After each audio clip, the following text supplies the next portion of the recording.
Good evening, everybody. Welcome back to PSGL. George Morgan here, your commentator, alongside me, TK, who is going to be rounding off the season with me. Down the inside, absolutely possible scene. This is for the win between these two. I'm on the edge of my seat. He needs to get it done now.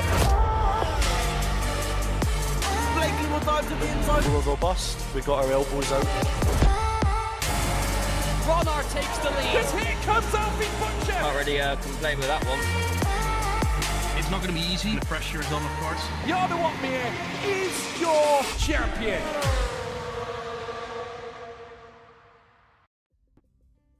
Here we are. Welcome everyone and a very good evening. Welcome to season 42 here at PSGL. I'll be your host for tonight. My name is Sky. In a bit, my co-commentator Tane will join us, but I'll be kicking things off for the first couple of bits. But welcome. I hope you're just as excited as I am to get another season on the road. And this will be a season that will span for about 2.5 months, ending with our final race in Jeddah at the 23rd of April.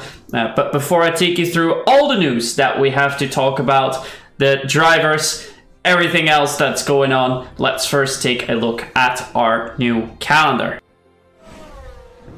So here we go then. Here is our calendar for season 42. We start the season tonight in Spain at the Circuit de Barcelona, Catalunya. Next week we move on to Baku in Azerbaijan on the 19th of February. The 26th we'll see a race in Austria and Spielberg before we have a week break. Then we return on the 12th of March for a race in Texas. The 19th in the Netherlands, followed by a race in Brazil. And then 4 consecutive races in April to round of the season. Round 7 in Singapore in the 2nd. The 9th in Spa-Francorchamps, Belgium. The 9th race of the season on the 16th of April in Abu Dhabi. And our final race, the 23rd of April. Hopefully also a clash between our drivers in that season finale around the tracks, the streets, the Jeddah Corniche Street Circuit. Now, the other thing that we of course need to know is who is all driving tonight. We do have 3 stand-ins. I'll just quickly check if we are not on the way just yet. And it looks like we are still waiting to get ready. So that gives me a little bit of time to talk about all the drivers that we have. I'll take you through the allocations so you know who drives for which team. And then I'll let you know which 3 stand-ins we'll be seeing tonight. So to take you through the allocations for McLaren, we have Marius Ioanu and Formula Kai driving. For the Scuderia Ferrari HP team, it's Jonas Orpel and Tom Wolfgram. For Red Bull, we find Denis Kamenski and Oliver Knott. The Mercedes AMG Petronas team as the pairing of Diego Ferrer and Lawrence Patton. Aston Martin sees the pairing of Nando Moreira and Rafael Kunsch. For Alpine, it's Alessandro Finn and Jeroen Visser. Haas sees the pair of Silly Sly Guy and Benjamin Webb. The Visa Cash App Racing Bull team has Tom 97 and Ryan Jacobs. William sees Bennett Hader and Spezi. And finally, the Kick Sauber team has Tekubi and Gabriel Moya. Our stand-ins for this season are Giovanni Galiotto, Franek Jeziorny, Pesci, Demaiko, Jedrzejczyk, and Inver Cizo as our stand-ins. Out of those, we are going to see Franek Jeziorny in the Alpine for round 1, Pesci is driving in the Haas, and Demaiko is in the Mercedes for round 1. So 3 drivers sadly absent. Those are Diego Ferrer, Jeroen Visser, and the other one I'm not sure because Giovanni Galiotto as a reserve driver is unavailable. Benjamin Webb won't be driving either tonight. Those 3 drivers will be missing. Now, I think we are going to get underway. So I'll quickly move over to the game, and we are indeed moving in. Let's move over to our in-game view and get this qualifying session underway for round 1 here at the Circuit de Barcelona, Catalunya, up in the Montmello Hills. Currently waiting for the players to all load in. On your right hand side you can see all the drivers that will be participating tonight. Everything should be all set and good to go. We've had a couple of hiccups earlier today trying to get everything set up nicely from the streaming perspective. If there's anything that you notice, any issues that might appear, please do let us know. For the meantime, do let me know. We'll give you the lap data, and the track map telemetry, of course, will be disabled and UI will be hidden. And here we have 19 drivers. DeMichael will be joining us in a moment. He's currently have some issues, and he's trying to figure out some PC issues, well, game issues really, as he is currently unable to join the lobby. Now the first driver out of pit lane is a Haas, so that will be Silly Sly Guy by the looks of it. And here we have our beautiful view of that Barcelona circuit with so many corners named after well, car companies or fuel companies, with the likes of Renault and Seat corner, but also with Repsol and Elf that we see. Quite known names in the sport of Formula 1 as well. They've been sponsoring or hosting their own teams in the past as well. A couple of corners named after a bank as well. I believe like Caixa and Bank Sabadell, of course a town quite close to Barcelona. But all those facts, of course, are not going to be too interesting once we get that race underway. We have 16 minutes and 30 seconds on the clock. We assume we're going to get a max of 4 runs. Most drivers will be going for 3 runs. And the first driver to get us underway in his Haas will be Silly Sligo. So let's go on board as he moves around the final corner, the final bend where you really need to go full on and flat out. And here we are then, our first lap in season 42 at PSGL's PCF4 is for Silly Sly Guy. Goes into the braking zone at the 75 meter mark. He managed to brake in, a little bit slippery on entry and exit as he moves through the Renault corner, trying to take a lot of curb on the inside, trying to stay close and not having to take any evasive action. Braking at the 50 meter board for turn 4, slightly overshoots it there, but does get a nice exit around the outside. And then braking hard into turn 5 and to get a nice exit with a lot of curbs, seeming to do so nicely. Then your tricky bits, 6 and 7. I'm never going to get the end of this. Down to the first DRS straight of the lap. DRS back in 80 meter, that's where we brake. Hard left corner. Try to take as much speed as you can through the long right-hander, and this is where you start building up that speed, build that momentum for the start-finish straight. Flat out to the right, nearly flat out, if not fully flat out to the right, nearly flat out for Silly Sly Guy. And the first lap is a 1:11.3, which is right around the benchmark that we were talking about earlier in Discord chat, as Alessandro Finn sets the new fastest lap time. Currently spectating Mario Ciano, I believe he's from Cyprus, our McLaren driver, as he makes his way to the end of the second sector, 49.9. That's a sector time we should be keeping an eye on. But also, of course, keeping an eye out for what the fastest drivers so far have been able to do. We're seeing times between the 11.3s and the 11.5s. Ioano is now going to come around the corner, set his lap time, does do so fastest by quite a margin. It's already a 1:11.173, the fastest out there. So indeed, that second split time of a 49.9 should be what we are looking for. Now I'll move over to Rafael, because he just started his lap ahead of Yano, as Oliver Knott now goes quickest, another 600ths faster than Marios, as Yorni slots in nicely third, ahead of Ryan Jacobs, as Tom 97 now goes to the third time with a 1:11.202. But let's check that second split time. It's slightly wide for Rafael through turn 7. Now through turn 9 he goes into that first DRS straight. 2 DRS straights we have at this track. And he's also on for a 49.9, so he's marginally quicker than Marios was on his fast lap time. So could be gunning for a P1 or P2 with this lap time. Let's go on board with the Aston Martin driver for the final 2 corners. Can he keep it tight? Can he keep it together? In the last corner, there still is something to gain. Comes across the line. Identical lap time to Tom 97, losing a little bit of time in that final sector, but a 4th place for Rafael Kunsch is a pretty decent way to kick off your season with. So well done indeed on his part.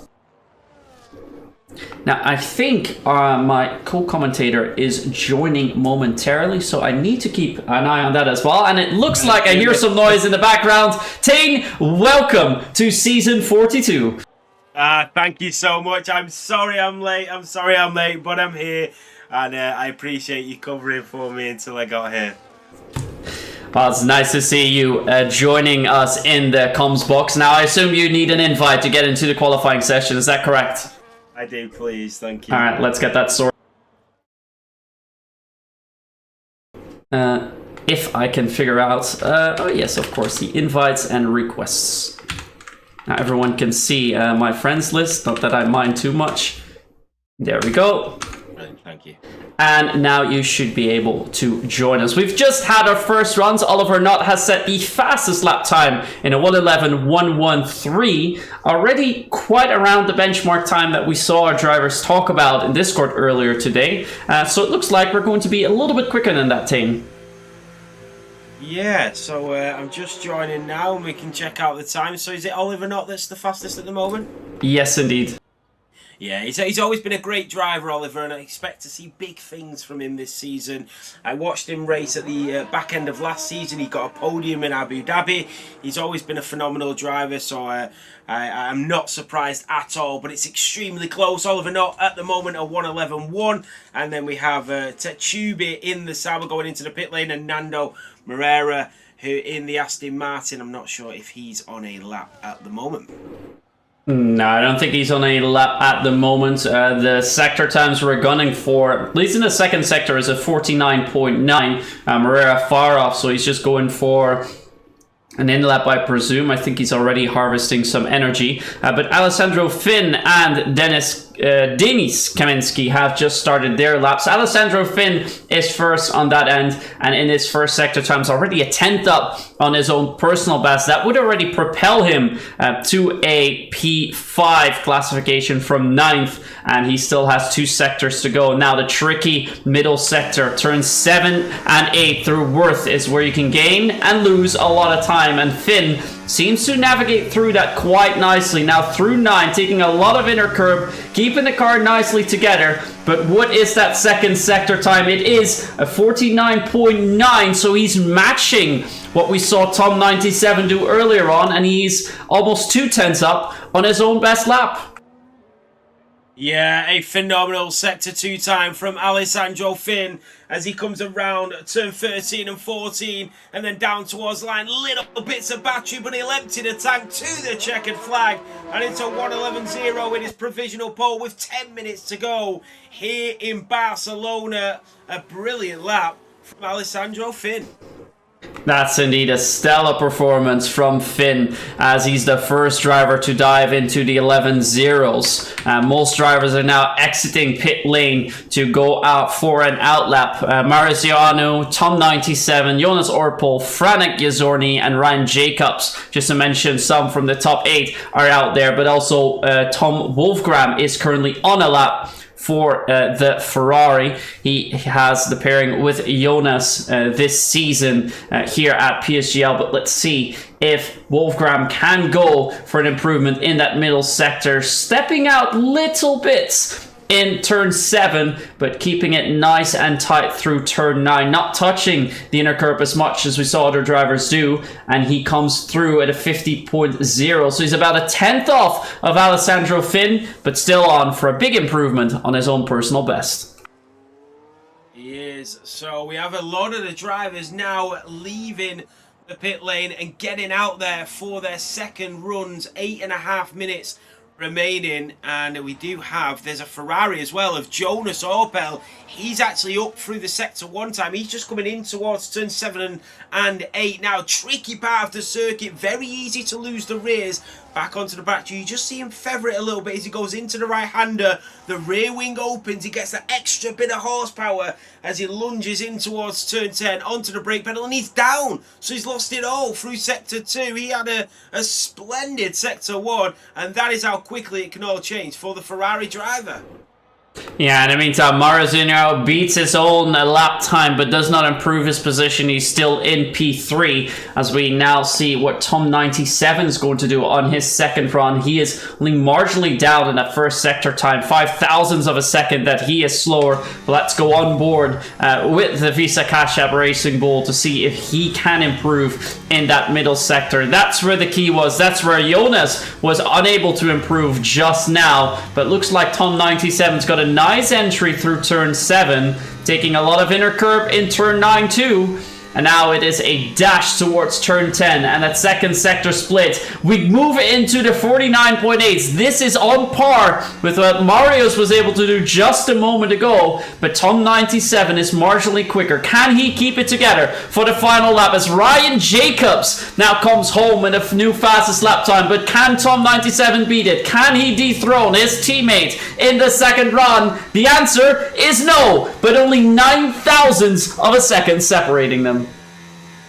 Yeah, locking out the front row provisionally is Ryan Jacobs and Tom97. We have, that was Gabriel Moya that came to the line as well, going up to P6. Then we got a Mercedes, and the Mercedes of Lorenz Paten in the Mercedes going up to P8. We've got a couple of Aston Martins heading up towards the line. One of them, Raphael, and he's slightly up on his lap time as he comes out of turn 14 down to the checkered flag, and he goes P3. This is extremely tight now. The Red Bull of Oliver Knott retakes that provisional pole position, and the first driver this evening to creep into the 110s, a 110.9 for the Red Bull driver. We have multiple drivers coming to the grid now, as well as the two Williams. I think that's Speezy in the Williams. No, he's going into the pit lane. But yeah, what a lap time from Oliver Knott, Myth. That is an absolutely crazy lap. We were talking about laps in the Discord earlier today that were 0.2 slower, that they were saying, oh, this is my personal best. And Oliver Knott already diving into the 110s and a low 10.9 as well. I wonder how close that is with the other series, the F3 and the F2, that we also have running. F2, of course, running at the same time as us. F3 currently in the midst, well, probably already towards the end of their race. Maybe some people in the chat will be able to help us figure out what their lap times are in qualifying, so we have a bit of more information about that. I was currently spectating Bennett Hayter, but he is not on for an improvement for now, and I believe Alessandro Findo is on the lap, and indeed he was up in sector 1 but down again in sector 2, not able to get that second sector together just yet. No, and we'll see the drivers start to creep back into the pits. You can see every driver barring 3, well, now 2, and now back into the pit lane. Alessandro Finn is going to head towards the line, and he is going to, yeah, he's not improved. He is a 10th down on his lap time, so he will stay P5. The only other driver out on a lap at the moment who's coming through turn 7 and 8 is Tsubi in the Sauber, just coming around turn 9 now, where that DRS will kick in. He'll start to empty the battery tank as we head to the end of that sector, a purple sector for the Sauber driver through. And it's just, it is so class the way these drivers handle themselves on track, the way they divert through the circuit, they attach themselves to the apexes. Into the pit lane goes the Sauber driver. But it's just incredible to watch the way they handle themselves on each circuit, and the lines that they take. It's just phenomenal.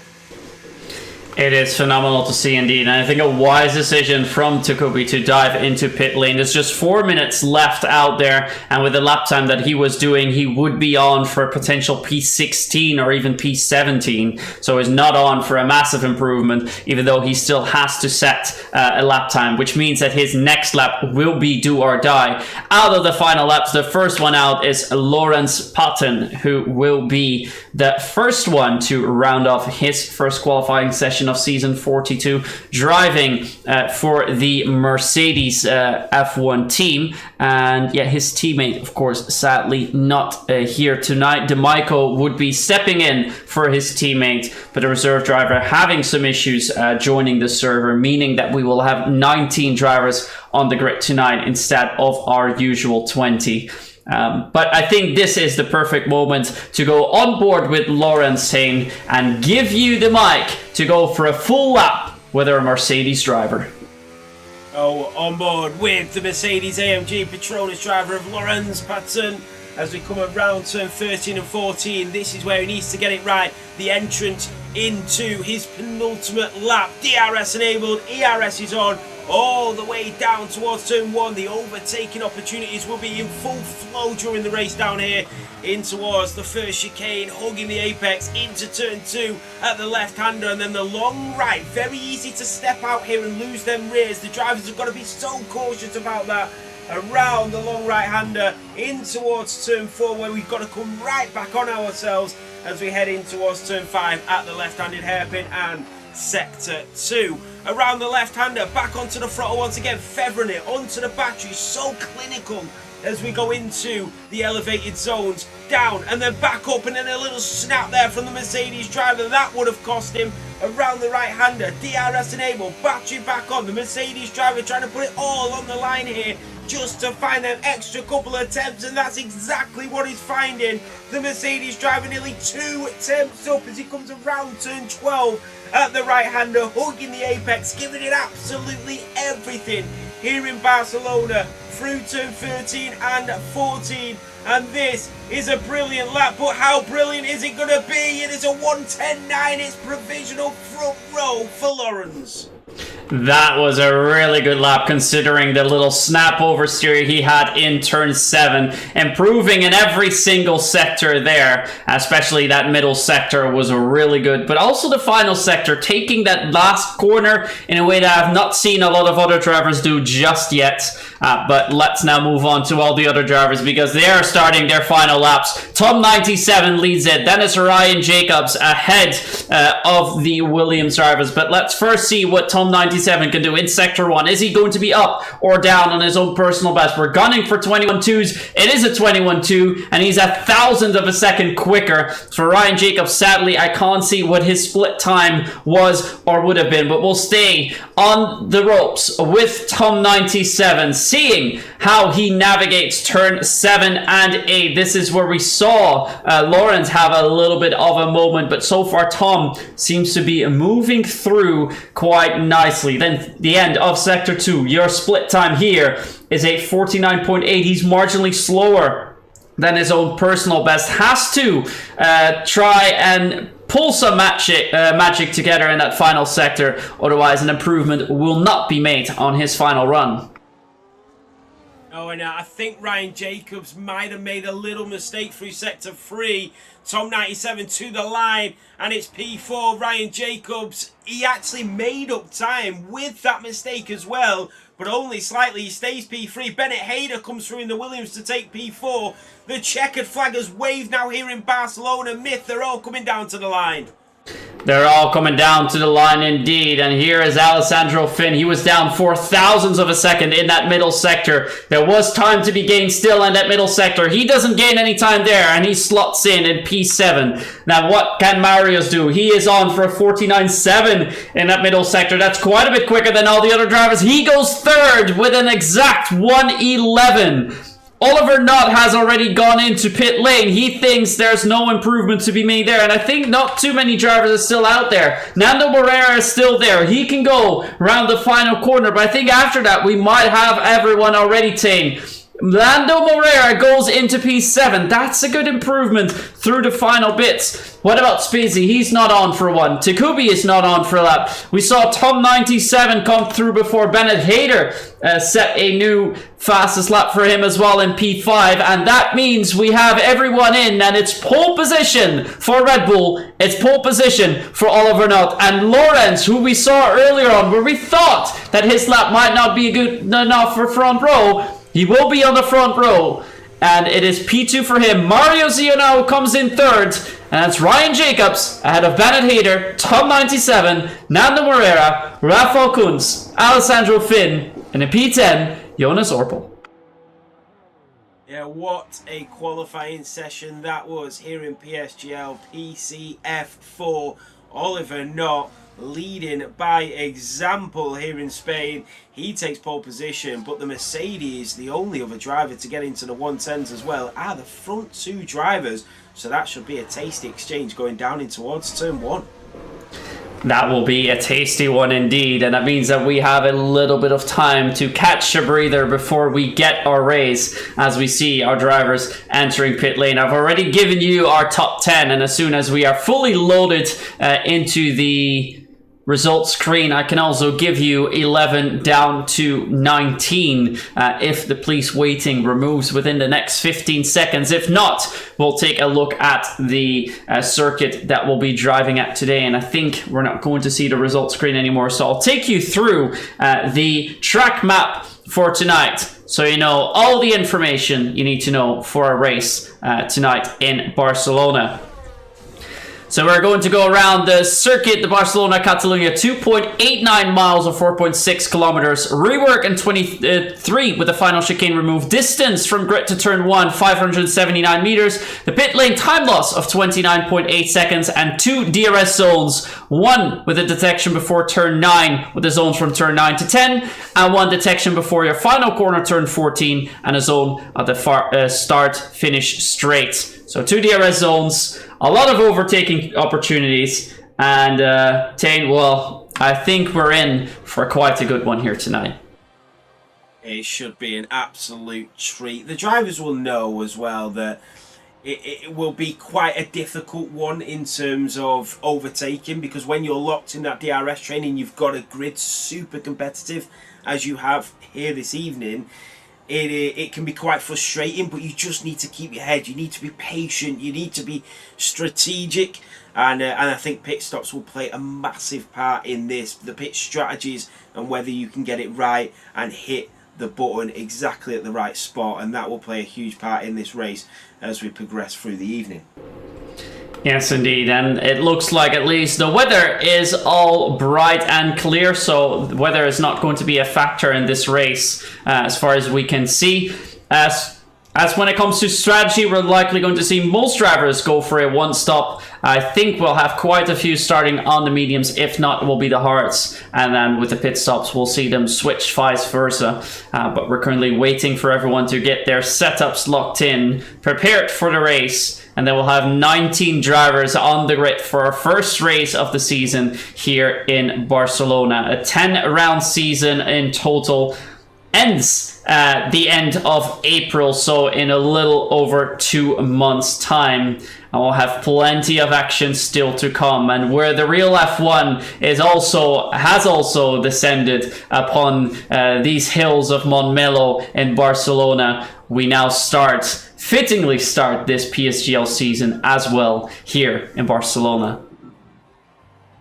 Yeah, you're absolutely right. It's such a great place to start, but what a packed calendar, trying to squeeze it all in such a short amount of time. And these drivers will be absolutely raring to go, ready for it. And whilst the F1 is also coming up as well. So it's a really enjoyable time, especially for PSGL. And these drivers really looking forward to seeing what they can do, the competitiveness of them. So and Spain is an awesome place to start that off, and we're going to get underway shortly, so it'll be a cracker. Yes, and in the meantime, already make sure that we put ourselves on the big screen because we should not be waiting any longer. For our pole sitter, he mentioned his personal best is a .698, so he did not even come within 2/10 of his own personal best, but that did not matter as it was more than enough to claim pole position. He'll be starting on the front row in the Red Bull Oliver Nutt alongside our Mercedes driver of Lawrence Potton, but we're seeing our loading taking a little bit longer than usual. I'm not entirely sure why that's the case, but in any moment now, we should be moved over to the grids to see our 5 red lights, and then it will be off and away we go for the season opener in in Barcelona, Spain, of course. I don't know why I messed that up, but I've done so before the stream even started, so I'm not surprised that I did now, Tane. No, here we go. Well, here we are nonetheless. The sponsor board still shows season 41 for some reason, but here we are on our way with a good start in the inside for Lawrence Potton. Can Oliver Nutt keep him behind him along that long first straight? And it looks like he's been able to cover off and keep it together nicely as Ryan Jacobs tried to make a move on Marius Ioanu, but we're all coming through and sailing through quite nicely as Mario's already trying to build up a move behind that Mercedes as Oliver Nutt is starting, at least trying to pull away a little bit. Let's see if we can get our position changes so we know who's gained. Denis Kamensky has already gained 3 positions. He's now in P15. Bennett Hayter has overtaken Ryan Jacobs for P4. Nando Moreira is up 1 in P6. And Gabriel Moya has managed to get into the top 10 as well, as we have a massive incident towards the mid-pack. Alessandro Finn is out. There's a 10-second time penalty for Tom Wolfgram, and we have a full safety. I'm not sure what happened, but I think you saw it happen. Yeah, they just tagged each other and into the wall. 2 of them flying into the wall, Hassan and Alpine. But what a phenomenal start from Denis Kamensky. He's up 7 places into P11. We had a load of tasty exchanges there from the start of this Grand Prix. It's a VSC. We will get back underway shortly. But what a start. Oliver Nutt, Lorenz and Marios all stay in position. 1, 2, 3 here in Barcelona. Bennett Hayder is up 1. Ryan Jacobs is down. Nando Moreira is up 1. Tom 97 in the Alpine is down 1. The drivers have got to be careful. Some of them going into the pit lane. The Sauber and the Haas of Silly Sly Guy are into the pits to get some repairs on them cars. Raphael in the Aston Martin staying in position. Gabriel Moya making up 2 places, as well as Jonas Opel in the Ferrari that also gained an extra position. But my goodness me, drama in the opener here in Spain. We did not expect that. We expected some tasty exchanges, but not a huge crash going around turn 4. So the drivers are now waiting to get us back underway and we can get back to the action.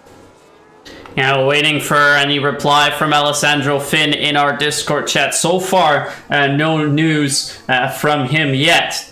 So we're not sure exactly what his view on that incident was. As we see DRS is being enabled. Looks like it was a virtual safety car after all, and we're resuming back in with the race. Thought it was a full safety car, but I guess I was mistaken there. So for Takubi and Silly Sly Guy, they had to make their pit stops, of course, but couldn't fully do so, as Tom Ingram is also losing quite a bit of time already, and I think he might have some front wing damage soon. He indeed is missing his left front wing end plate, seeing it from his perspective. But further up ahead, the gaps are still quite tight, and it's very tight around the fight for P7 as Rafael Kuntz is getting close to the back of Tom 97. Let's go on board with the Aston Martin driver. He's trying to get closer to his teammate, who's currently in P6. Had a great start and managed to get an overtake done. As for Rafael, he's still where he started. Had a little moment there in turn 3, but he's trying to get closer to the back of Tom 97 and just has a cheeky look down the inside of turn 4, but has to yield. Yeah, so Raphael going to have another look as well down in towards turn 5. Thinks better of it. Wow, that was close on the back of the rear diffuser of that Racing Bull in front. Is he going to go for it again? He seems like he's got a little bit more straight line speed, does Raphael in the Aston Martin. Tom 97 a little bit more conservative, but the ones I will be watching now as we come down in towards turn 10 is Oliver Knott and Lawrence in the Mercedes. Oh, he's round. Marius has hit the back of him. The McLaren tags the Mercedes, and round goes Lawrence from P2. Marius is down 4 places. Here comes Raphael up the inside to take advantage of the drama unfolding, and that is Ryan Jacobs and Bennett Hayder, who are automatically promoted into podium positions. Marius is into the pit lane. Gabriel Moyer, Dennis Kavensky is now up 8 places in this race. Yeah, and I wonder what's going on with Tom Wolfgram, because he is so far behind the rest of the field.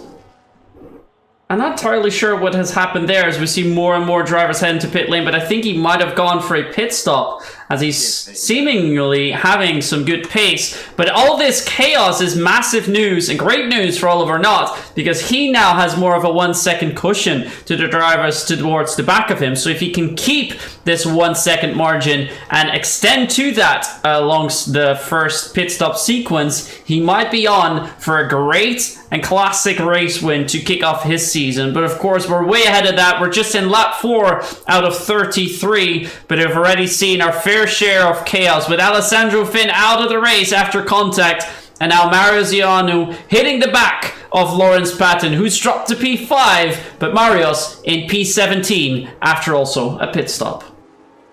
Yeah, Oliver Knott will be buzzing. We will be buzzing about this. Oliver Knott is now leading by nearly 2 seconds.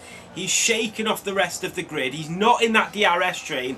Ryan Jacobs, this could be his opportunity to get past Bennett Hayder, who is going to be essentially a bit of a sitting duck every single time he goes down in towards turn 1. And you can see there, from 5 temps to 2 temps, that gap will continue to close every time that rear wing opens. And now Bennett Hayder has got to think defensively. He's got to bring a bit of that Carlos Sainz-esque into that visor, into that helmet, into that brain, and start to think about ways he can defend during the rest of this Grand Prix and the rest of the 28 laps that we've got remaining here in Barcelona. The grid is still very tightly bunched all the way from P2 down to P14, and then we have that gap from all of the drivers that ended up pitting during the VSC. Ryan Jacobs still only 4 temps behind Bennett Hayder. Here he comes again with that rear wing open, the DRS enabled down in towards turn 11, and once again he just stays where he is. But that run down in towards turn 1, Myth, that is going to be so crucial in the next couple of laps. And it's going to be especially crucial towards the end of the race. Now this is a trade-off decision that Ryan Jacobs has to make. Is he going to go for a full-fledged attack, trying to get closer to Oliver Knott, or get into a fight, meaning that they're going to lose more time to Knott? But it looks like he's already pulling out of the dirty air. He's not looking to overtake Bennett at all. The gap towards Oliver Knott is pretty much stable at a 1.7, 1.8. So I think he'd like to be just stay put, stay where he is, save a little bit of energy, fuel, and tire life, and then make use of that later on down the line. But now Bennett Hayder seems to have made a slight mistake, because that gap has shot up from 1.8 to almost 2.1. So that might mean that Ryan Jacobs needs to evaluate his tactics here. Does he stay behind or risk an overtake? Yeah, and Nando Moreira, he got so close to the back of Ryan Jacobs, and then he made a mistake through Sector 2 and just drifted off a couple of attempts, and that's give Lawrence an opportunity to sort of bridge that gap, and Tom 97 as well. But because it's super competitive and it's so close between these drivers, even if you make the millimetre of slight mistakes, you can lose so much time with this calibre of drivers around you here in PSGL. Ryan Jacobs, this is going to be his opportunity into the slipstream of the Williams driver, down in towards turn 1. He's got the run on him, down to the inside, and they go wheel to wheel, side by side, go the Racing Bull and the Williams, nothing to separate them. This is beautiful racing, and through goes Ryan Jacobs. Yeah, you saw there indeed that Bennett Hayder was losing a little bit of time at the start of Sector 1, and he realized if I want to stay within a shout of a distance of Oliver Knott, I need to get that overtake done now, and he managed to do so quite nicely. Now let's move over to Rafael Kunz, who's currently in P7, and he is getting close to the back of Tom 97, wants to get an overtake done too. Marius Ioanu is back in pit lane, it seems, for a second pit stop of the night. I'm not sure if that was a regular pit stop or he's just trying to stop for Harz already, as we see a send down the inside for Rafael, and thankfully does not collect the Racing Bull up ahead as they move down towards the latter stages. Now it's turn 13 through to turn 14, the final corner. This is where you need to be close, but he's not as close as you'd like to be. The one that is close to the driver up ahead is Lawrence Patton, but he has pulled out of the slipstream of Nando Moreira and wants to stay where he is for now. Nando currently up 3 places with 2 gained for Bennett and Ryan Jacobs. But the man who's gained the most places, aside from Formula Kai, honorable mention, 6 places gained in P13, is Denis Kamensky, currently in P11, 7 places gained in the Red Bull.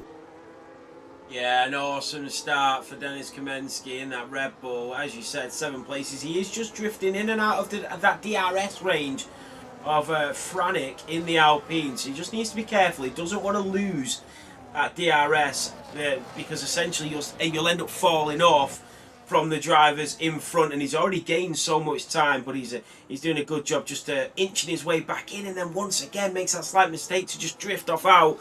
But yeah, as you said, he went to, one of the drivers went to send it down the inside. You've got to be so careful around here. Spain is a very unforgiving circuit, and if you go for that lunge up the inside and you don't make it work, you can lose tremendous amounts of time. As you can see, Bennett Hayder now in the Williams, nearly a second behind Ryan Jacobs, but they are starting to catch up to Oliver Knott. The gap was up to 2.2, it's now down to 1.5, so they have bridged it by about 7 tenths as they come through turn 1 and 2 as we start lap 9.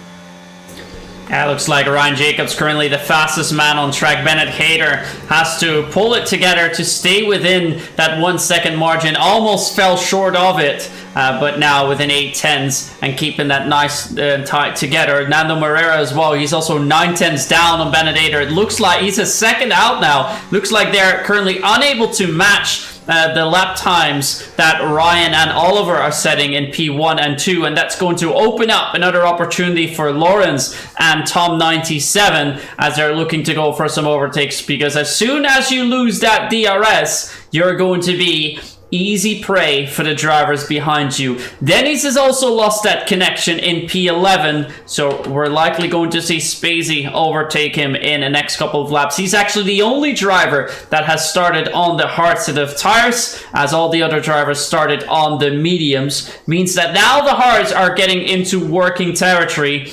And actually Dennis has already come into pit lane, so Spacey can continue his run, but should still get DRS because that detection point was just before pit lane. Yeah, I'm surprised to see Denis Kamensky come in already. Their medium tyres only 42%. Oh, he's getting a front wing change. I did not see that front wing damage, so Denis Kamensky was starting to lose time, and he's now gone in and got a new front wing on that Red Bull, so that was definitely losing him time. That's why he was out of DRS. Spacey in the Williams also now at risk of an overtake from Formula Kai in the McLaren behind, because he's now drifted away. As you said, Ryan Jacobs has been super quick so far, making up 2 places and now chasing down the race leader. Bennett Hayder doing a phenomenal job. Nando Moreira up 3 places in that Aston Martin. Tom 97 just staying in position. That is Marios that are just making a move on the Ferrari of Tom Wolfgram there, making it up to P17 in the Papaya. He started P3, he's down to P17. That will not be the overtake he would have been hoping for this evening. No, indeed not, and he already has 2 pit stops under his belt, and with him now being on the mediums, has to make another pit stop, so he might be treating this here tonight to see what his pace is, and just giving him a bit of a warm-up for the rest of the season, unless of course we're going to see chaos commence once more, and then he'll be right back into the fight, which of course is something we can't exclude either.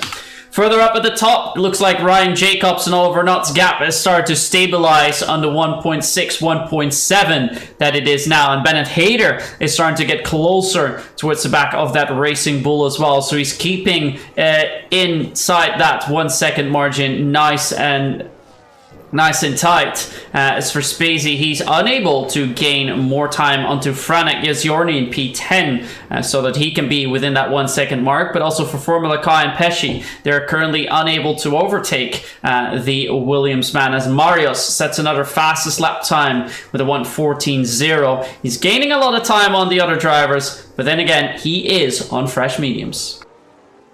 He is, and I just think the undercut's a great strategy around here, but the tyres do fall off very quickly. Lawrence is now in that Mercedes, so is Raphael and Jonas Opel in the Ferrari, so they are in. The one driver I am surprised about is the one driver that started on the hard compound tyres.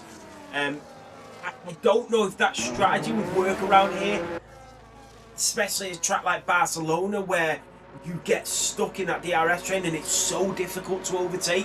When you go for that overcut, you're essentially putting yourself at the back of the drivers but on fresher tyres, and even with fresher tyres there's not many opportunities to overtake around here, so it'll be interesting to see what he's able to do as the race progresses during the evening. The grid is starting to sort of space out a little bit as the drivers go in for the pit stops and the strategies are now coming into play, but I still think the undercut is the way to go. Yeah, it looks like Lawrence is making good use of that. It's coming in a little bit earlier than we were expecting at the end of lap 11. But the good news for him is that because he stopped a little bit earlier, he is ahead of Takubi, who is obviously going to be faster than the rest of the field at this point in time because they are on the hearts of the compounds, because he stays ahead. And look at that, Ryan Jacobs, Bennett Hayter, and Nando Moreira also into pit lane with Gabriel Moya. They're doing so because they want to stay ahead of Takubi and Silly Sly Guy. Raphael and Jonas have been unable to do so, so they want to make sure that they stay ahead because otherwise they could lose a bit of time and lose that connection to Lawrence. So let's go on board with Lawrence and see where they come out. Will they be far ahead or will they be slightly behind? It looks like Lawrence is going to go for some overtakes. Can he go round the outside of the Williams, or is he going to be cut back? It's a big block from Bennett Hayter up ahead, and Lawrence has managed to get one, but Bennett Hayter was one too many. It's provisionally P4 for a Mercedes man. Yeah, he was a little bit cheeky there, Lawrence. He went for it, but Bennett Hayter read him like a book, shut that door in his face and said, not today. Raphael is through on Silly Sly Guy in the house. And the Aston Martin driver needed to get that done pretty quickly, and that's exactly what he does. Tachubia in the Sauber is now in front of him. And if Raphael wants any part of this race, he's got to get rid of that Sauber pretty shortly as well. But Bennett Hayter a second behind Ryan Jacobs. Oliver Knott is now into the pit lane as your race leader. Tom 97 in the Racing Bull follows him in. Franek has stayed out in the Alpine. So has the Williams, who is on the hard compound tyres, so he will not pit for quite a few laps yet. But Franek is going to stay out and potentially go to the back of this whole grid. So let's have a look where Ryan Jacobs and Bennett Hayter, the Racing Bull and the Williams, coming down the straight now. Are they going to undercut the Alpine of Tom 97, sorry, the Racing Bull of Tom 97? And he does. Tom 97 is going to come out behind Lawrence in the Mercedes, but he's on fresher, harder tyres, but he's in a bad position now.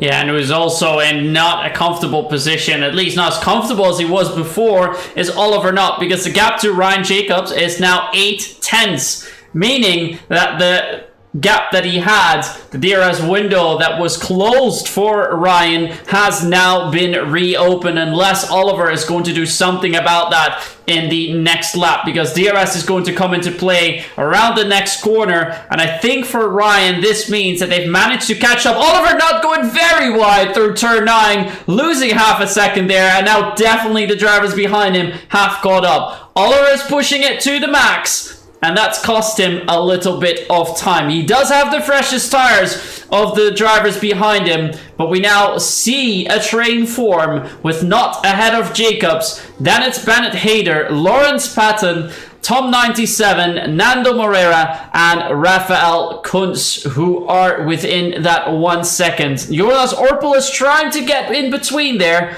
but he's still 1.5 seconds shy of Raphael ahead in P9. And Gabriel Moya there on his teammate, making it look easy down in towards turn 1. Jonas Orpel also got that move done on that last lap. But yeah, it's interesting. Ryan Jacobs is now within DRS range of Oliver Knott. That's going to be hard for him to shake off, even though Oliver will have the fresher tyres.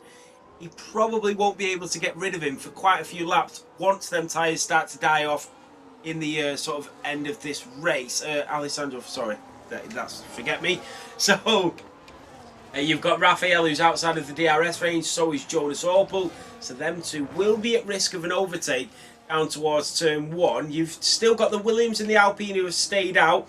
Obviously the Williams on the hard, and now comes Franek in the Alpine on the medium compound tyres. The only medium runner yet to pit is now finally in after 16 laps on them tyres. They will surely be burning, but where does he come out? Oliver Knott will be returned to P2 until that Williams in front pits. Ryan Jacobs will have that DRS down towards turn 1.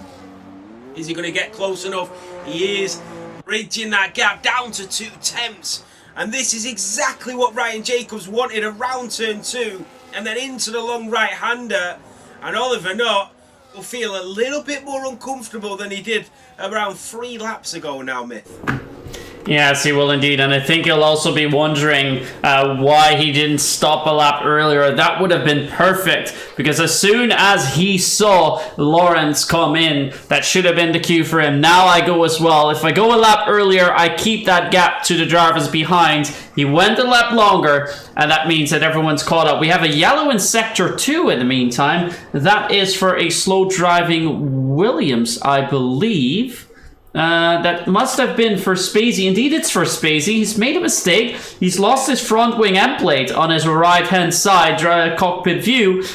Probably going to come in at least soon, but this is the tricky bit. If he comes in now, which he does, it's going to be very tough to ride this out on the mediums. 17 laps we'll have to do on the mediums, and he has retired from the session. Yeah, that was it for Spacey. He made a mistake coming around the right-hander of turn 9 and obviously clipped the wall, lost the front wing, so I don't think he wants to continue with the race, because he would as you said, Myth, the mediums won't get to the end, so he's going to have to look for a 2-stopper, and there would be no point in this situation. Ryan Jacobs is still on the back of Oliver Knott, fighting for the race lead. The one driver I am interested in, who looked like he had pace, is Tom 97. He's in that sort of no man's land at the moment between Lawrence, who is doing really well, who qualified quite highly in P2, and then just in front of Nando Moreira, who's been making steady progress from the start of this Grand Prix. We know Tom 97 has got it in the bag to achieve something special, and he's on a sort of slightly different strategy with the pit stops, so it'll be interesting to see what he does come the end of this race. I think it'll be a good ending, because when you get to the end of Barcelona and the tyres are starting to wear down quite significantly, it gives the drivers that opportunity to make that mistake, and I think this will be determined by them slight mistakes and who can hold it together the most. That's indeed the case, as Ryan Jacobs is getting awfully close to the back of Oliver Knott. And I think for everyone, the question is, can Oliver Knott win the race? Will he or will he not? But that's something we'll find out in 15 laps to go, to come. Nando Moreira, in the meantime, has managed to stay close with Tom 97 as well. Raphael, who just got out of the DRS window, is now starting to get back in and catching up with his teammate. And by the looks of it, our top 7, currently all drivers that can still go for that race win. It's starting to get a little bit darker around the track, though. A lot of clouds appearing where we had our skies bright and blue earlier on, but I don't think that is going to come into play for now. At least the drivers are not adjusting their strategies as such. Now on board with Tom 97, who's taking a shorter line in turn 10 compared to the other drivers, and it looks like he's gaining a little bit of time with that as he gets onto start-finish straight. But how close can he get to Lawrence? Is he going to go for an overtake? He's using quite a bit of battery now, staying within the slipstream. He's now gone out of it, So that means he's not going to go for an overtake anymore. Silly Sly Guy has gone into pit lane, getting rid of those hards, and might go for a new set of hards actually, because 14 laps on mediums is not going to be easy feat at all. And yeah, for Takui, he still has to stay out a couple of laps. Sly Guy indeed on new hards. Marios and Tom Wolfgram still have to come in for their second and third pit stop. As for the other drivers, our pit stops are likely done and dusted, which means time we can look at our top 7 and see who of these drivers is going to take our first race win of season 42. What an overtake, by the way, that Formula Kai just did on Takube in the Sauber. A brilliant overtake from the McLaren. Franek did exactly the same just a couple of corners before that. So a little battle in the midfield, Pat, that's getting a bit spicy between a couple of drivers, the Alpine McLaren and the Sauber. As you were saying about Tom 97, he has been recharging his battery and waiting for an opportunity on Lawrence. His tyres are 2 laps fresher than the Mercedes driver, so that will become the turning point in this race with 13 laps to go. Ryan Jacobs, he's within 4 tenths of Oliver Knott, but his tyres are only 1 lap older, and you've got to remember Oliver Knott was leading by 3 seconds. Well, it was 1.7 seconds, but then when they went into the pit lane, he had a 3-second buffer, and Ryan Jacobs has bridged that gap. He's 4 tenths, and there's only 1 lap difference between the drivers. As you pointed out, Myth, I think Oliver should have pitted 1 lap earlier. Tom Wolfgram into the pit lane. That might be it for the Ferrari driver. But yeah, it's really fascinating to see all of this going on now and what the drivers are doing throughout this race.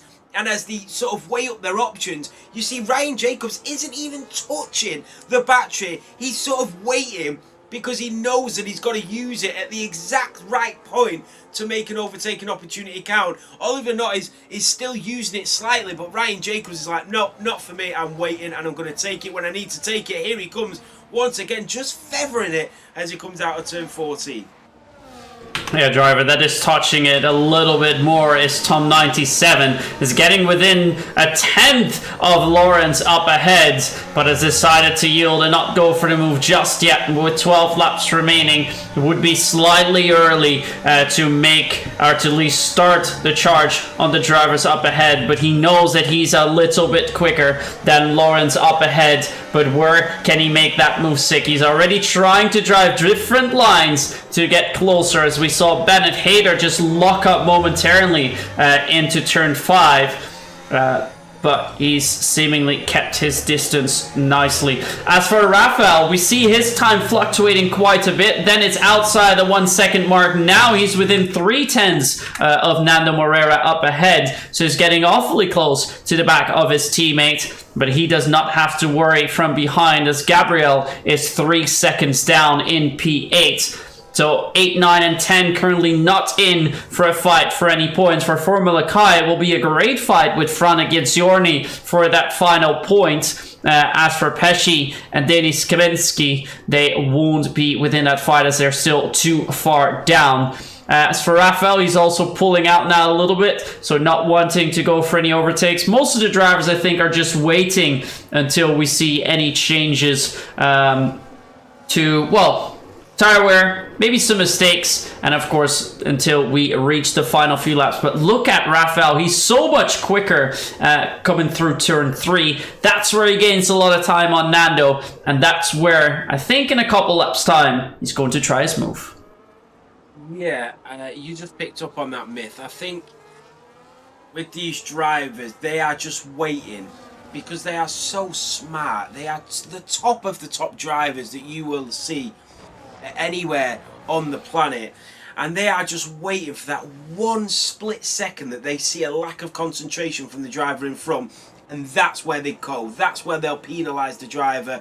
They'll slam on that battery, they'll use their DRS, they'll lunge up the inside, whatever they need to do. As soon as the driver in front makes that one brief mistake, when they will pounce. So it is literally just a waiting game.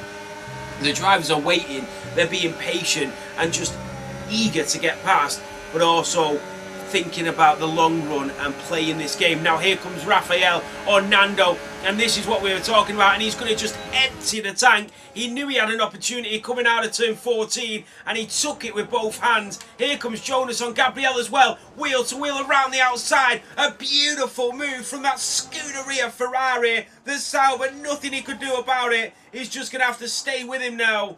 But what a move from Jonas, what a move from Rafael. And it's on lap 23. We see 2 more overtakes. Yeah, we're not done just yet as Gabriel Moyes trying to get back on Jonas. But we saw that Nando just lost that 1 second mark around turn 13. The detection is just before turn 14, was just outside of it. No DRS on the straight, and he was a sitting duck to his teammate. But in the meantime, it's getting darker and darker over the circuit. And I wonder if within 10 laps we'll be able to finish this race out dry, or if we're going to see some rain towards the end. That might explain why some of the drivers that have done their extra pit stops are still out there and driving, hoping for anything crazy to come down in those final 10 laps, as Ryan Jacobs is actually awfully close to the back of Oliver Nutt now. So he's showing already to Oliver, I'm faster than you are, you might be on fresher tires, albeit only 1 lap, but I am coming for you when the window does come. Yeah, and Ryan Jacobs is around 20 miles an hour faster down that straight than Oliver Nutt is. That is so crucial, because Oliver Nutt is just not able to shake him off at all. And every time they go down that straight, Ryan Jacobs is able to get closer and closer. And at some point, he is going to go for that overtake. And Oliver knows that. And he's preparing for him. But Ryan Jacobs is also preparing to try and get an overtake. It's brilliant to watch. Even though they've not gone wheel to wheel yet and he's not gone for an overtake, it is so fascinating to watch these two drivers. Oliver thinking about the defence and Ryan Jacobs thinking about the attack and when they're going to do it. As we come around turn 13 and 14 again, this is where Ryan Jacobs moves into his own. He's so much quicker. He's got the rear wing open, giving him that little bit of horsepower. Here he comes with the battery charge. He's going to burn it all the way with that DRS. Is he going to get close enough to make the move? No. And he's patient again, but only 1/10 of a second now, Myth. Yeah, the gap is starting to get tighter and tighter, but the good news for Oliver Nutt is that his strength can be found in that middle sector, which is where he gains a lot of time onto Ryan, and which is how he can make sure that he won't get overtaken on that start-finish straight, at least not for the time being. But as soon as Ryan gets closer coming out of that final corner, let's say about 4/10 down from Oliver, then we will have an opportunity in which Ryan can strike and take that race lead. He's already gained 2 places so far, but he's looking to gain a 3rd and get the first race win here at season 42 of PSGL PCF4, as they're showing them all they can do in this last season for the F1 25 game, presumably, before, of course, we're going to get ready for F1 26, although that's more of a DLC rather than a full new game. Ryan Jacobs now more than 5/10 behind, likely not going to see a move happen, even though he comes awfully close to the back, and Oliver Nutt's even defending. He wants to try go around the outside. Don't mind me what I just said, because he's going for a move. Oliver keeps him behind for now, but even 5/10 seems to be enough for Ryan to try and make a move. He's just got so much straight line speed, Ryan, and it is brilliant. When they're going down towards turn 1, he gets so close. You pointed it out, Myth. Oliver Nutt is really strong through sector 2, but other than that, Ryan Jacobs is so much better through the straight, but Oliver Nutt picks it up through the corners. Every time they go down the DRS straight, Ryan Jacobs is all over him like a rash. Here we go again, down in towards turn 10, down in towards 3/10. We're going to get the exact same opportunity once again. Oliver Nutt and Ryan Jacobs, the only saviour for Oliver this time is that their battery is pretty much similar, whereas in Ryan Jacobs has been holding a lot more battery charge throughout the previous laps. This time he's not going to have that advantage. The gap is 5/10. You've also got Tom and Lawrence, but here comes Ryan Jacobs. He's weaving now, Oliver. He's trying to shake him off through that slipstream, and he does get close, but once again not close enough, and it's the same with Tom 97.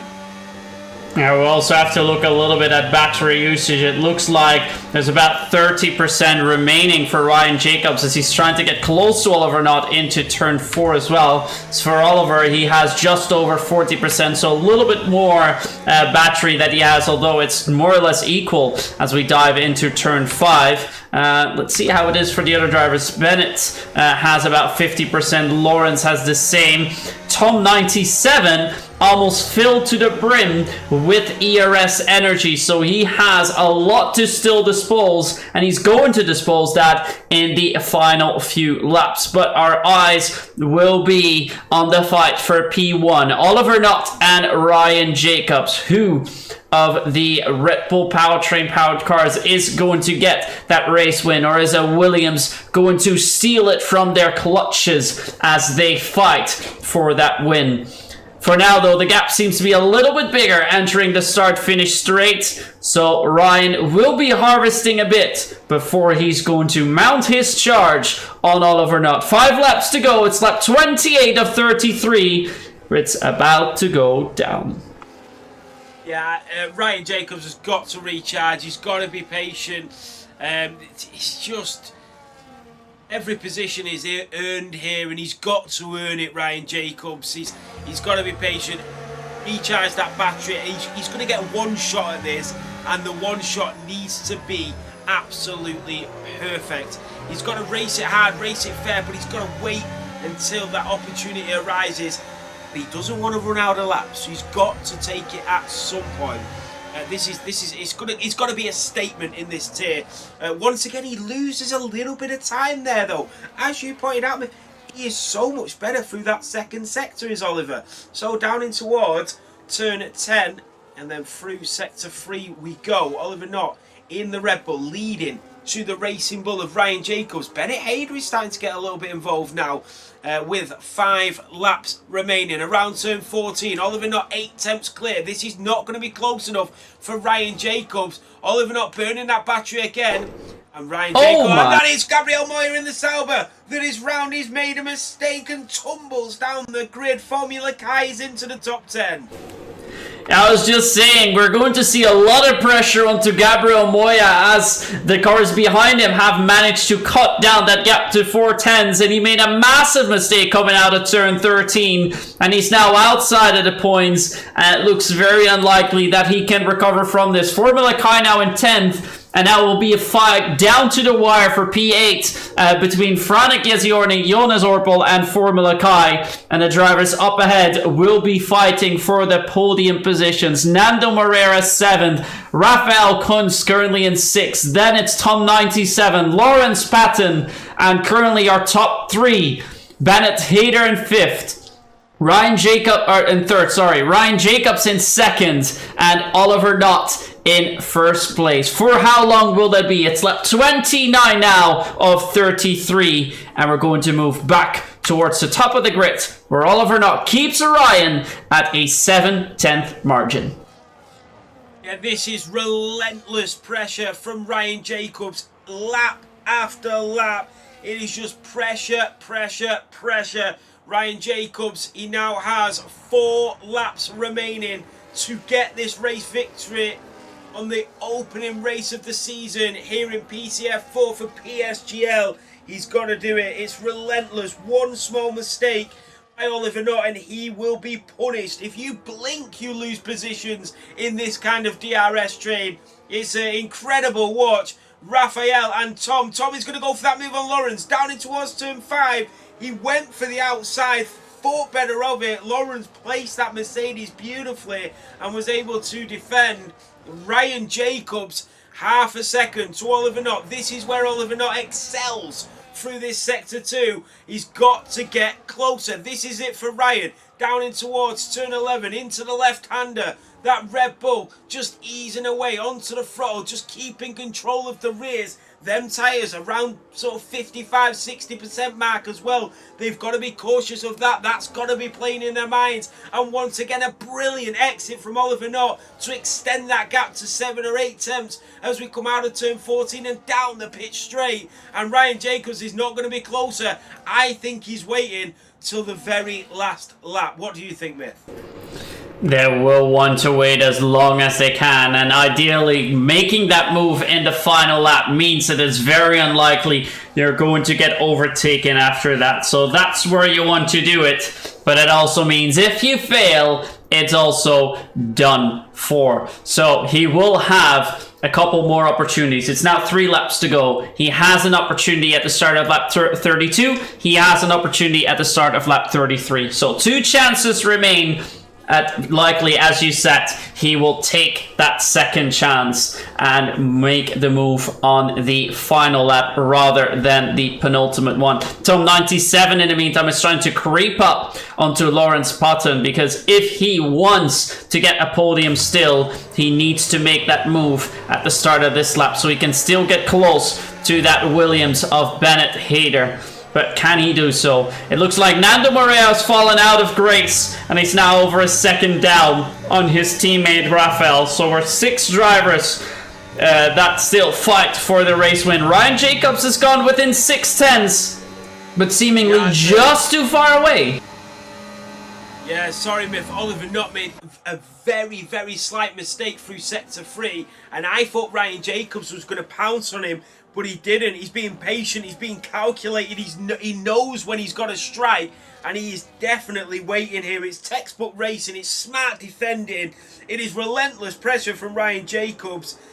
He's not going to try any heroics here, but Oliver Knott is definitely starting to feel it now.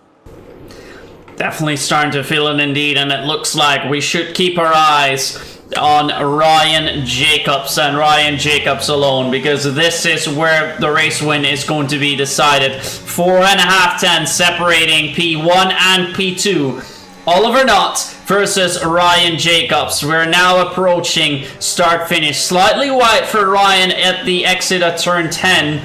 But here we go. This is where you need to make your setup. This is where you need to creep closer. A slight moment from Oliver Knott coming out of turn 12. He needs to get close now, Ryan. It's 5.5 tenths. Will it be closer? It's now 6 tenths. This is where he has to make a move. He has to use all the energy that he has left in the car. Can he get close enough for a move? Is he going to make a do or die move? No. He has to hold back. He saved a little bit of energy, but he's been unable to make the move just yet. Maybe now, coming out of turn 3, using the energy here. He's using quite a bit, but not enough, only to get a little bit closer. Further down behind, Tom 97 wanted to make a move onto Lawrence Patton. Maybe he can do so with a switchback into turn 5, but he also has to yield for now. And it looks like that Oliver Knott has withstood the pressure, unless Ryan Jacobs can do one better.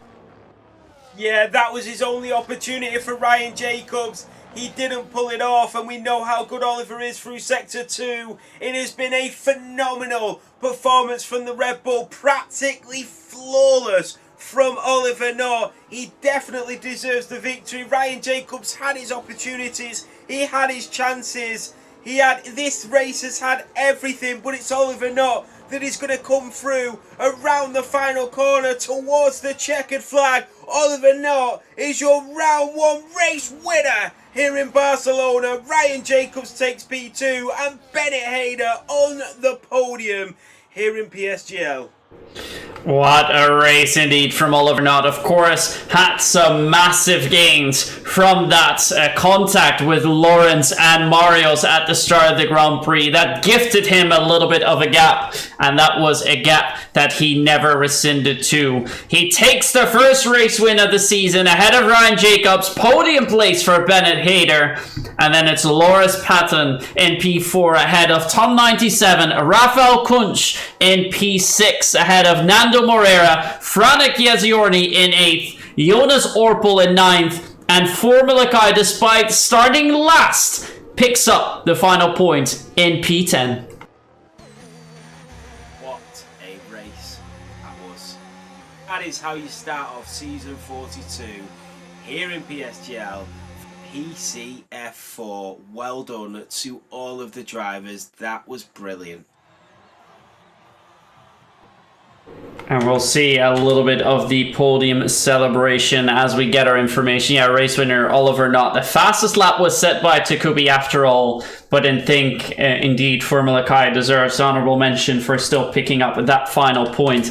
So race win for Oliver Knott. Your top 10's been mentioned. Outside the top 10, we find Gabriel Boya, Pesci in 12th, ahead of Denis Kamensky, Silly Sly Guy, Takubi, Marius Ioanu, Tom Wolfgram, and Spezi and Alessandro Finn that did not finish. But Alessandro Finn caught in that horrible accident in your first lap of the race that also saw a couple other drivers back down quite a bit. We've had a couple of incidents at the start of this race, Tane, but after that, it was pretty clean all the way through.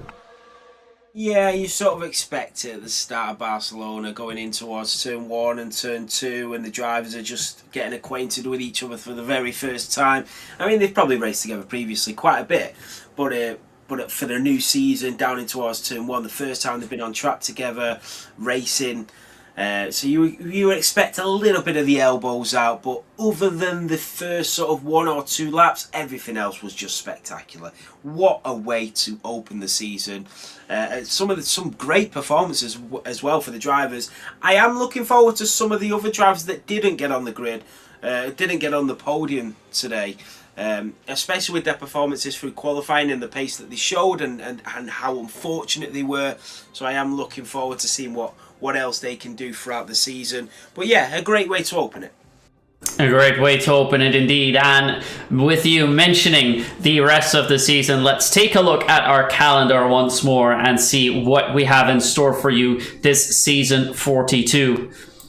So we've just had our first race here in Spain. Next week, we're going to move over to Azerbaijan for the streets of Baku before moving to Spielberg, Austria for the final race before our break. Then after a break, we return on the 12th of March for Texas with a race followed after in the Netherlands round 5. Then it's Brazil for round 6 and a final 4 races in April. Singapore, Belgium, Abu Dhabi, and your season finale around the Jeddah Corniche Street circuit on April 23rd. So quite a lot of nice tracks out there. Couple of street tracks as well, 3 to be precise, with Azerbaijan, Singapore, and Jeddah, which I think some of the drivers will like. But I think the main thing that we can take away from this thing, I think this might be the first season that I don't see Silverstone.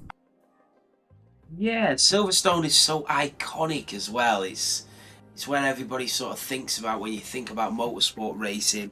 But yeah, and you have so many British drivers as well, so they will miss Silverstone. But some of the other drivers might be happy not to have it on the grid. And also want to point out as well, Myth, ending it in Jeddah. You can make any mistake around Jeddah and your season could be over right at the very last hurdle, especially around such a demanding circuit like Saudi Arabia, where you've got 27 corners and you flat out for around 80% of the circuit. It's incredible.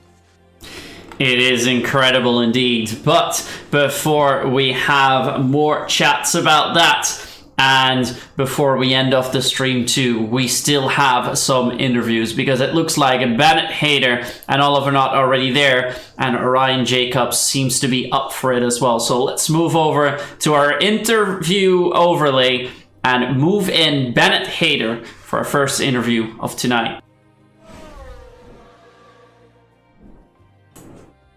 So here we have our Williams man with a pretty decent performance in qualifying, a stellar performance throughout the race, and picking up a podium right away here at the season opener in Spain. It's P3 for Bennett Hayter.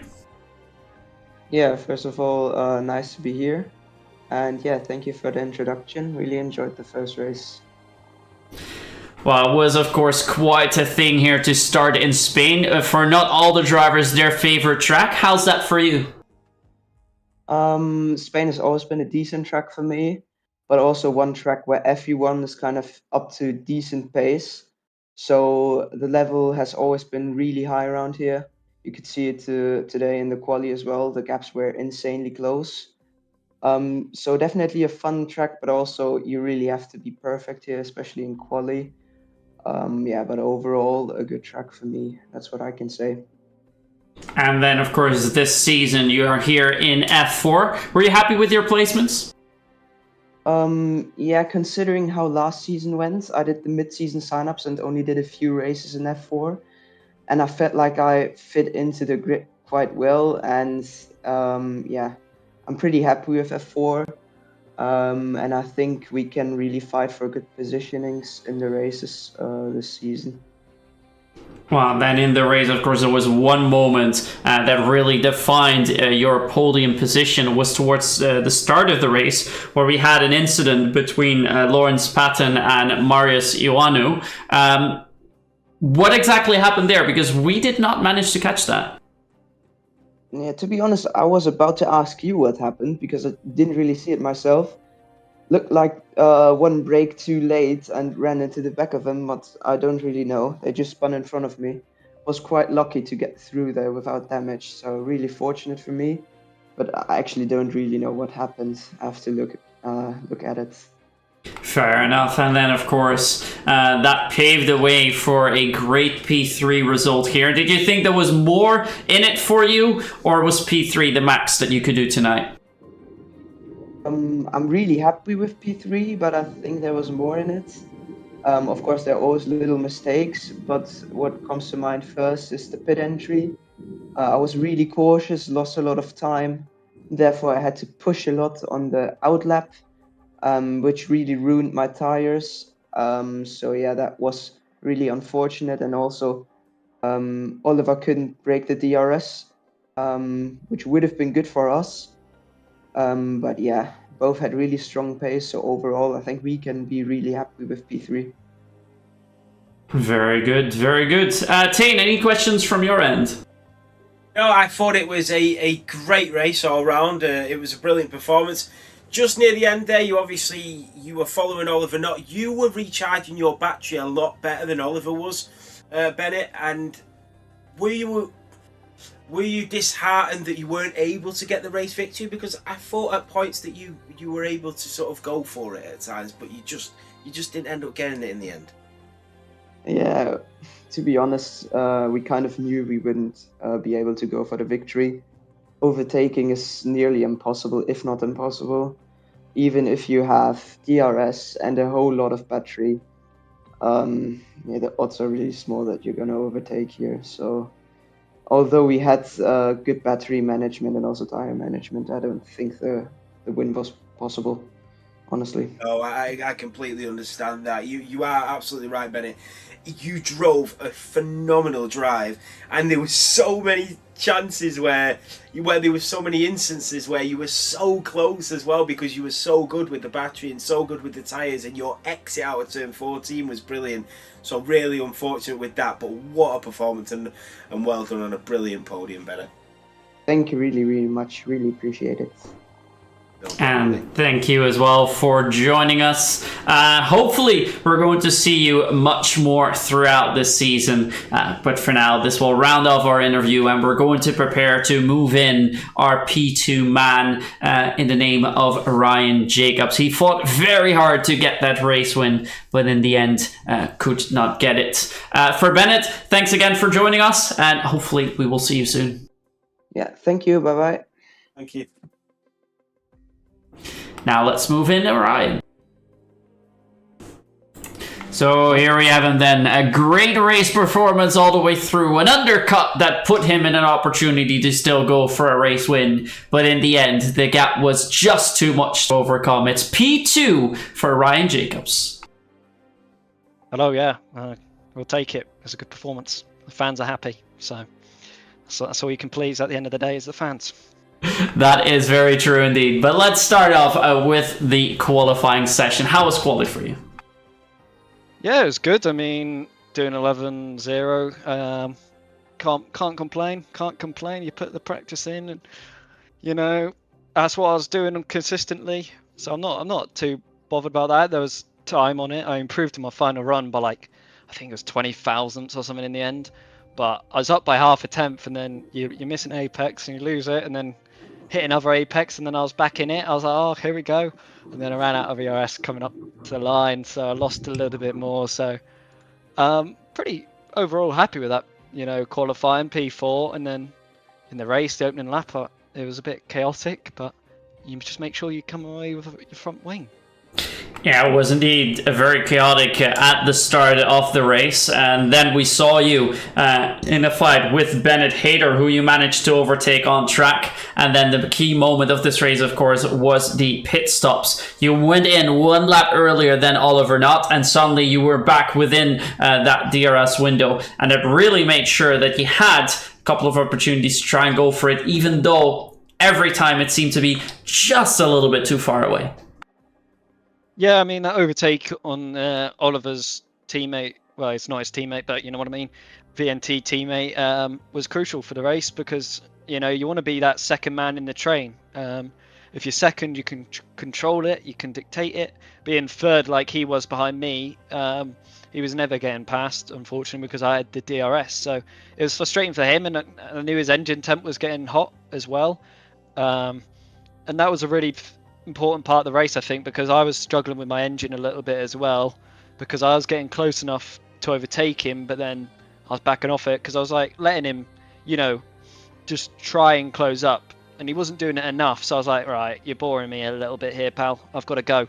So went in front, cooled the engine off, and that really helped me on the in lap as well, because again I was defending a little bit from him as well because he was trying to get back through.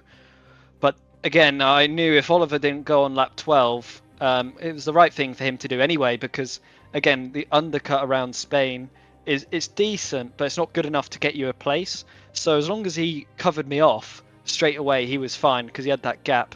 But yeah, I think it was around 5 tenths when I got into the pits, so maybe he had a slow release or something like that.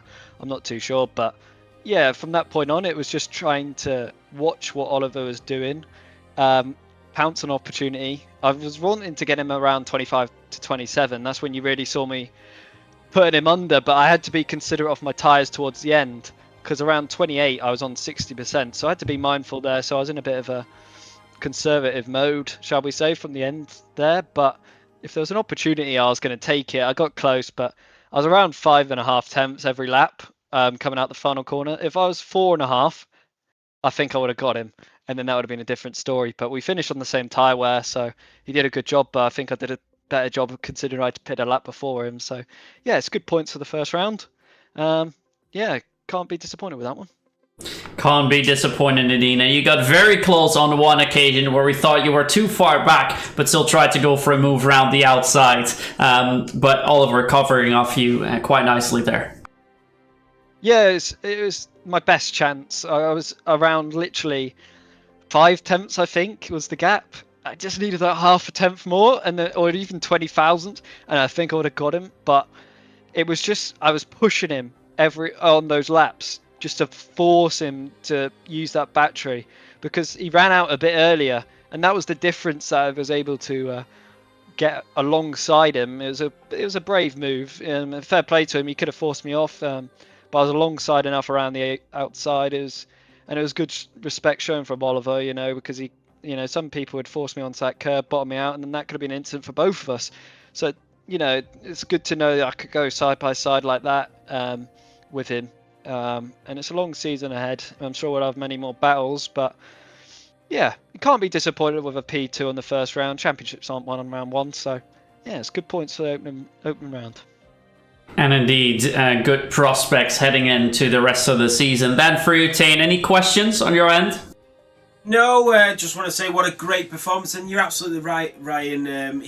Oliver did show great respect when you went for that move around the outside. It was that one opportunity that you got, and as you said, when you know somebody will give you that sort of respect, you tend to give it back throughout the season. So I'm sure we're going to see so many more great battles between you and Oliver for the remaining 9 races, surely.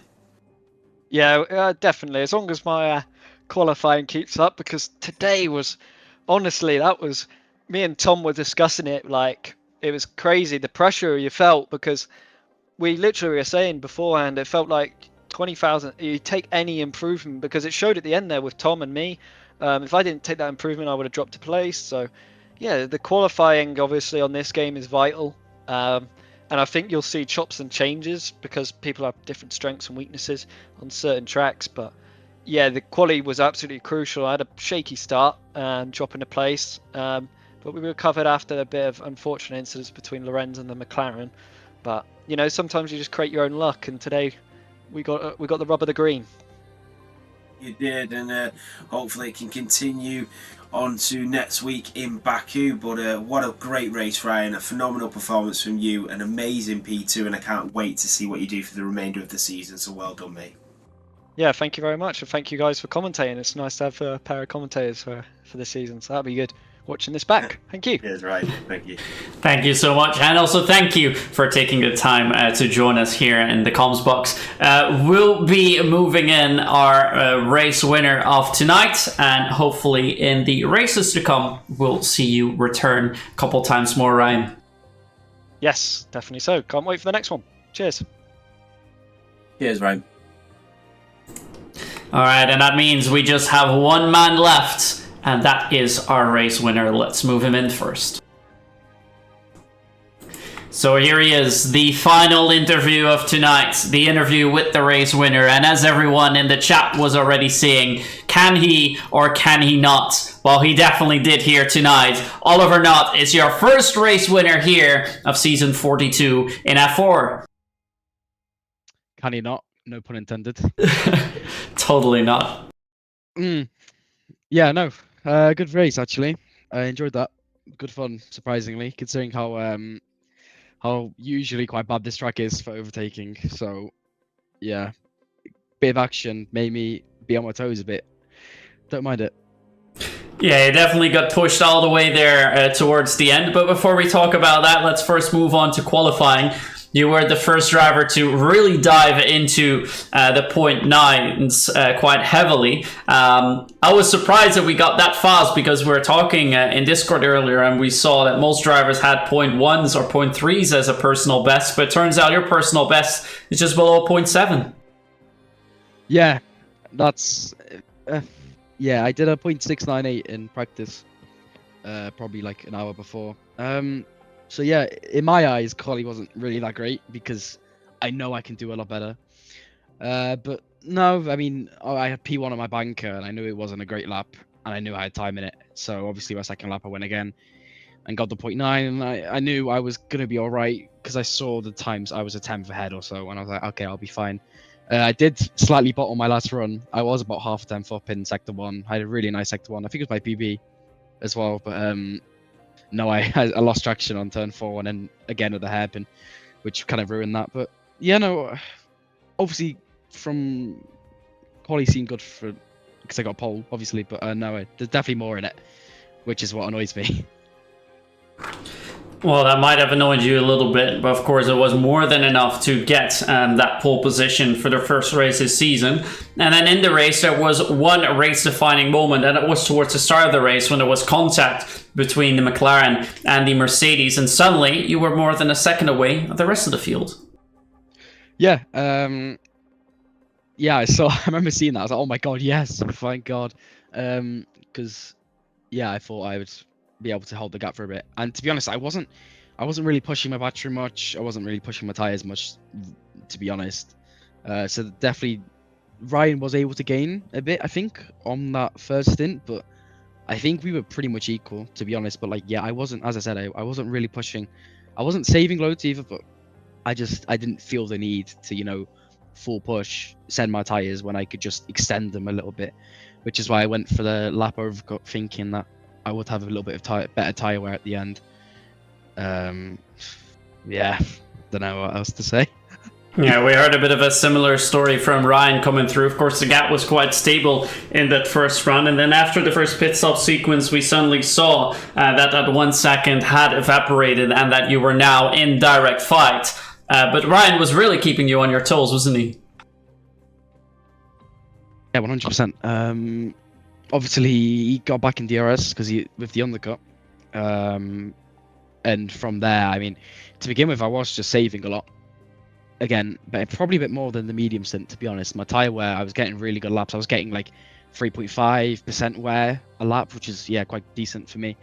But no, Ryan put the pressure on quite a lot. He was pushing like the mid 20 laps. He was pushing quite a lot with his battery and the tires, which obviously made me have to push as well, which kept me on my toes a bit. Luckily he didn't get past me. There was obviously that one moment where we were side by side and I was able to just stay ahead, luckily. No, gave him the space on the inside.